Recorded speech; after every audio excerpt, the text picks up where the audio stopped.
অসহযোগ আন্দোলন সফল ও সরকারের পদত্যাগের এক দফা দাবি আদায়ে রাজধানীর রামপুরা এলাকায় অবস্থিত ইস্ট ওয়েস্ট বিশ্ববিদ্যালয়ের সামনে জড়ো হচ্ছেন বেসরকারি বিশ্ববিদ্যালয়ের শিক্ষার্থীরা।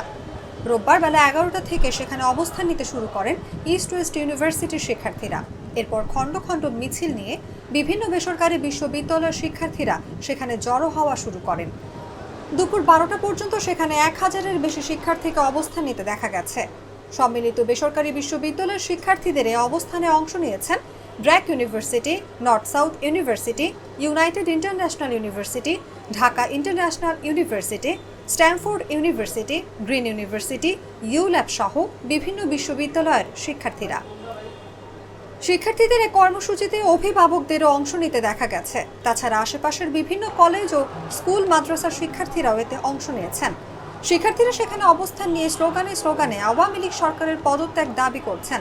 দুপুর 2টার পর তারা মিছিল নিয়ে শাহবাগের দিকে রওনা হবেন বলে জানিয়েছেন। এদিকে শিক্ষার্থীরা সকাল থেকে সেখানে অবস্থান নিলেও আশেপাশে আওয়ামী লীগ ও এর অঙ্গ সংগঠনের নেতাকর্মীদের কোনো অবস্থান দেখা যায়নি। আশপাশে দেখা যায়নি পুলিশ সদস্যদেরও।